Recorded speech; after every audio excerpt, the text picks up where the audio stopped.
Hi, welcome back to Mangalore food kitchen. ಇವತ್ತು ನಾವು Jack fruit dosa ಮಾಡುವ. ಜಾಕ್ ಫ್ರೂಟ್ ದೋಸೆ ಮಾಡಲು ಬೇಕಾದ ಇಂಗ್ರೀಡಿಯೆಂಟ್ಸ್ಗಳು ಹೀಗಿವೆ. ಇಲ್ಲಿ 1 ಗ್ಲಾಸ್ ದೋಸಾ ರೈಸ್ ಯೂಸ್ ಮಾಡ್ತಾ ಇದ್ದೇನೆ, ಅಥವಾ ನೀವು ಇಡ್ಲಿ ರೈಸ್ ಯೂಸ್ ಮಾಡ್ಬೋದು. ಇದನ್ನು ಮಿನಿಮಮ್ 3 to 4 hours ನೀವು ಸೋಕ್ ಮಾಡಬೇಕು, ಅಥವಾ ನೀವು ಓವರ್ ನೈಟ್ ಸೋಕ್ ಮಾಡಿದ್ರು ಸಹ ಓಕೆ. ಇಲ್ಲಿ 1/2 ಕಪ್ ಕೊಕೊನಟ್ ಗ್ರೇಟೆಡ್ ತೆಂಗಿನ ತುರಿ. ಇದು ನಾನು ಸ್ವಲ್ಪ ಚಟ್ನಿಗೆ ಯೂಸ್ ಮಾಡ್ತಾ ಇದ್ದೇನೆ, ಸ್ವಲ್ಪ ಅಕ್ಕಿ ಜೊತೆ ರುಬ್ಬುವಾಗ ಯೂಸ್ ಮಾಡ್ತಾ ಇದ್ದೇನೆ.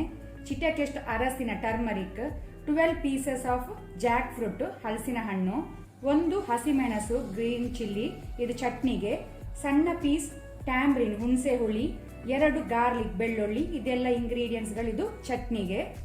ಸೊ ಇಷ್ಟೆಲ್ಲ ಸಾಮಗ್ರಿಗಳು ಬೇಕಾಗಿದೆ. ಇಲ್ಲಿ ಮಿಕ್ಸಿ ಜಾರಿಗೆ ಸೋಪ್ ಮಾಡಿಟ್ಕೊಂಡಂತ ನೆನೆಸಿಟ್ಕೊಂಡಂತ ಅಕ್ಕಿಯನ್ನು ಸೇರಿಸಿಕೊಂಡೆ. ಆ ನಂತರ ನಾವಿದಕ್ಕೆ ಹಲಸಿನ ಹಣ್ಣು ಜಾಕ್ ಫ್ರೂಟ್ ಅನ್ನು ಹಾಕೊಳ್ಳುವ. ಇದರ ಸೀಡ್ ತೆಗೆದಿದ್ದೇನೆ, ಬೀಜ ತೆಗೆದು ಇದನ್ನು ಸಣ್ಣ ಕಟ್ ಮಾಡಿ ಹಾಕಿ. ಆನಂತರ ಅರಸಿನ ಟರ್ಮರಿಕ್, ಇದು ಕಲರ್ ಬರಲಿಕ್ಕೆ ಅಂತ ನಾವು ಹಾಕೋದು. ಆನಂತರ 1 to 2 ಟೇಬಲ್ ಸ್ಪೂನ್ ಅಷ್ಟು ತೆಂಗಿನ ತುರಿ ಕೊಕೊನಟ್ ಗ್ರೇಟೆಡ್. ಇಲ್ಲಿ ನಾವು ನೀರು ಹಾಕಬೇಕಂತಿಲ್ಲ ರುಬ್ಬುವಾಗ, ಯಾಕೆಂದ್ರೆ ಹಲಸಿನ ಹಣ್ಣು ಜಾಕ್ ಫ್ರೂಟ್ ನೀರು ಬಿಡ್ತದೆ. ಒಂದು ವೇಳೆ ನಿಮಗೆ ಮತ್ತೆ ಬೇಕಂದ್ರೆ ರುಬ್ಬುವಾಗ ಸ್ವಲ್ಪ ಹಾಕೊಳ್ಬಹುದು. ಈಗ ನಾವಿದನ್ನು ನುಣ್ಣಕ್ಕೆ ರುಬ್ಕೊಳ್ಳುವ. ರುಚಿಗೆ ತಕ್ಕಷ್ಟು ಸಾಲ್ಟ್, ಉಪ್ಪು ಸಹ ಸೇರಿಸ್ಕೊಳ್ಳಿ. ದೋಸೆ ಬ್ಯಾಟರ್ ರೆಡಿಯಾಗಿದೆ. ಕನ್ಸಿಸ್ಟೆನ್ಸಿ ಈ ರೀತಿ ಇರಬೇಕು. ಈಗ ನಾವು ಚಟ್ನಿ ಮಾಡುವ. ಚಟ್ನಿಗೆ ತೆಂಗಿನಕಾಯಿ, ಆನಂತರ ಬೆಳ್ಳುಳ್ಳಿ, ಹಸಿಮೆಣಸು, ಸಣ್ಣ ಪೀಸ್ ಹುಣಸೆ ಹುಳಿ, ಇದನ್ನು ಮಿಕ್ಸಿ ಜಾರಿಗೆ ಹಾಕಿ ಇದನ್ನು ರುಬ್ಕೊಳ್ಳುವ ನಾವು. ಸ್ವಲ್ಪ ಉಪ್ಪು ಸಹ ಸೇರಿಸ್ಕೊಳ್ಳಿ. ನಮ್ಮ ತೆಂಗಿನಕಾಯಿ ಚಟ್ನಿ ರೆಡಿಯಾಗಿದೆ. ಇಲ್ಲಿ ಪ್ಯಾನ್ ಬಿಸಿಯಾಗಿದೆ. ಪ್ಯಾನ್ ಬಿಸಿಯಾದ ನಂತರ 1 ಸ್ಪೂನ್ ನಾವು ಬ್ಯಾಟರನ್ನು ಹಾಕೊಳ್ಳುವ, ಹಿಟ್ಟನ್ನು ಹಾಕೊಳ್ಳುವ. ನಾನಿಲ್ಲಿ ದಪ್ಪ ದೋಸೆ ಮಾಡೋದು.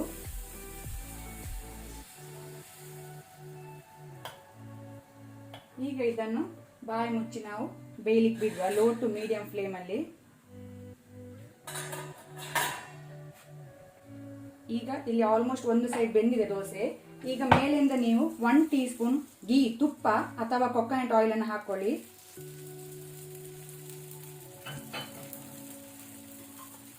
ಈಗ ನಿಧಾನಕ್ಕೆ ಇದನ್ನು ನಾವು ಫ್ಲಿಪ್ ಮಾಡುವ.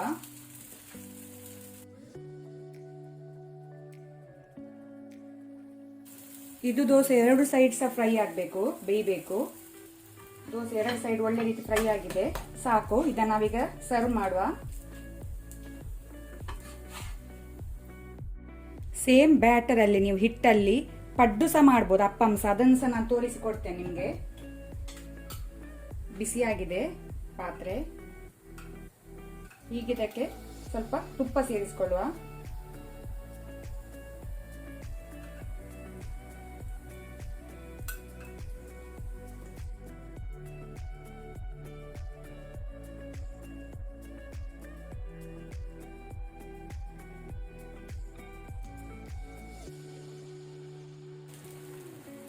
ಇದನ್ನು ಸಹ ಈಗ ಲೋ ಟು ಮೀಡಿಯಂ ಫ್ಲೇಮಲ್ಲಿ ನಾವು ಬಾಯಿ ಮುಚ್ಚಿದನ್ನು ಬೇಯಲಿಕ್ಕೆ ಬಿಡಬೇಕು. ಈಗ ಪಡ್ಡು ಒಂದು ಸೈಡ್ ಬೆಂದಿದೆ.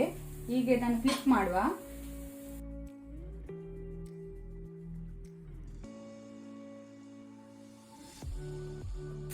ಇದನ್ನು ಸಹ ಸ್ವಲ್ಪ ನಾವು ಬೇಯಲಿಕ್ಕೆ ಬಿಡುವ. ಬೆಂದಿದೆ, ಸಾಕು. 2 ಸೈಡ್ ಸಹ ಸರ್ವ್ ಮಾಡುವ.